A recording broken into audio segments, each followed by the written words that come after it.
రేపు ఉదయం 11 గంటలకు సిట్ విచారణకు హాజరు కావాలి ఫోన్ ట్యాపింగ్ అంశాలు అంటూ బీఆర్ఎస్ వర్కింగ్ ప్రెసిడెంట్ మాజీ మంత్రి కేటీఆర్ కు సిట్ అధికారులు నోటీసులు జారీ చేశారు. ప్రస్తుతం బీఆర్ఎస్ లీగల్ టీం సభ్యులు మాట్లాడుతున్నారు. లైవ్ లో చూద్దాం.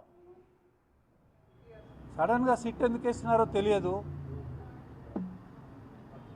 ఆ తర్వాత సిట్ వేసేటప్పటి నుంచి ఈ నోటీసులు ఇష్యూ చేస్తూ ఉన్నారు. అంటే ఎప్పుడు వేశారు సిట్? ఒక పరంపరగా వాళ్ళు చేసే విషయాలని బీఆర్ఎస్ పార్టీ ఖండించడము, తర్వాత వాటిని బహిర్గతం చేయడము, వాటి ప్రూఫ్లు బయటపెట్టడం ఏదైతే జరిగిందో అప్పటి నుంచి ఈ నోటీసులు వస్తూ ఉన్నాయి. మరి కారణం ఏమి? ఇదే వాళ్ళ యొక్క అన్యాయాలను బయటపెడుతున్నారు కాబట్టికనే దురుద్దేశపూర్వకంగా ఇవాళ పోలీసులను ఉపయోగించి మా నోర్లు ముయించాలనే ప్రయత్నం చేస్తున్నారని మేము అనుకుంటున్నాము. ఆ క్రమంలో వాళ్ళు ఎవరెవరికి ఇస్తారో చూడాలి. ఇచ్చే అవకాశము ఇది చూస్తూ ఉంటే ఉన్నదేమో తెలియదు.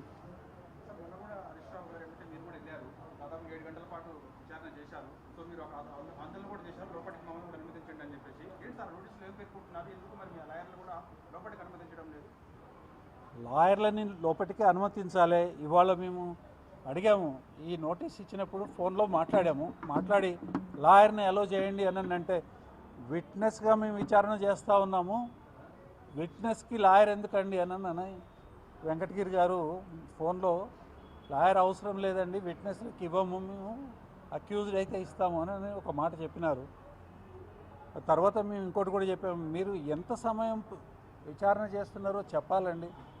కొంతమందికి ట్యాబ్లెట్స్ వేసుకునేది ఉంటుంది, లంచ్ ఆర్గనైజ్ చేసుకునేది ఉంటుంది, ఫుడ్ అవసరము అని అంటే, లేదు సార్ మేము ఫుడ్ పెడతాము, మేమే ఫుడ్ ఆర్గనైజ్ చేస్తాము, ట్యాబ్లెట్స్ ఏమైనా ఉంటే తెచ్చుకోండి, ఒక 2-3 గంటలు సమయం పడుతుండొచ్చు అని మాట్లాడారు.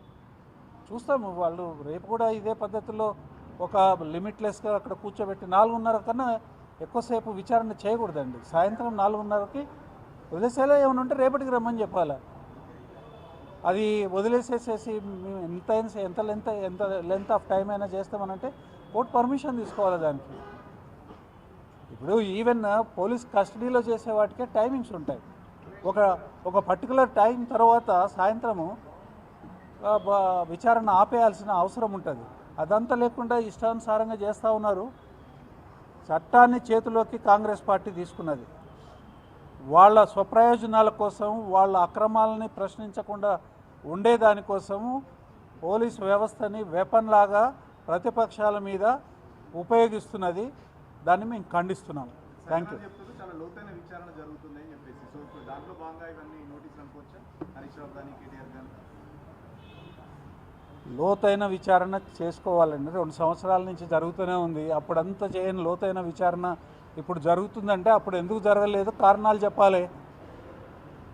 తర్వాత మీరు అట్లా జరగకుండా ఉండేదానికి కారకులు ఎవరో వాళ్ళ మీద మీరు యాక్షన్ ఏం తీసుకున్నారో చెప్పాలి. దేనికోసము సిట్ వేసినారో చెప్పాలి. ప్రభుత్వం చెప్పాలి. అది ఏది లేకుండా ఇష్టానుసారంగా చేయడం ఏంటిది?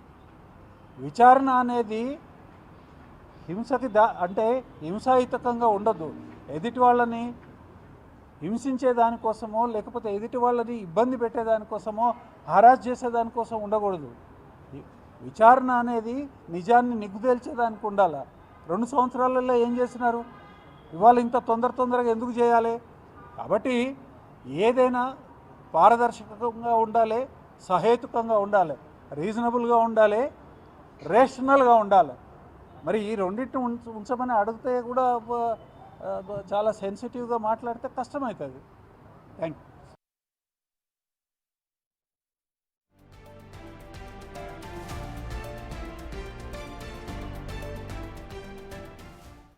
ఫోన్ ట్యాపింగ్ కేసులో కీలక పరిణామం చోటు చేసుకుంది. మాజీ మంత్రి బీఆర్ఎస్ వర్కింగ్ ప్రెసిడెంట్ కేటీఆర్ రేపు ఉదయం 11 గంటలకు సిట్ అధికారుల ముందు విచారణకు హాజరు కావాలి ఫోన్ ట్యాపింగ్ అంశంలో అంటూ 160 సిఆర్పిసి కింద పోలీసులు నోటీసులు జారీ చేసినట్లయితే లీగల్ టీం రియాక్ట్ అయింది. ఈ విచారణ అనేది విచారణకు సహకరిస్తాం, కానీ విచారణ విషయం రాబట్టే విధంగా ఉండాలి, కానీ వేధింపుల్లాగా ఉండకూడదు. ప్రభుత్వం కేవలం వేధించడం కోసం మాత్రమే తమ నాయకత్వాన్ని ఈ రకంగా విచారణ పేరుతో ఇబ్బంది పెడుతోందంటూ బీఆర్ఎస్ పార్టీ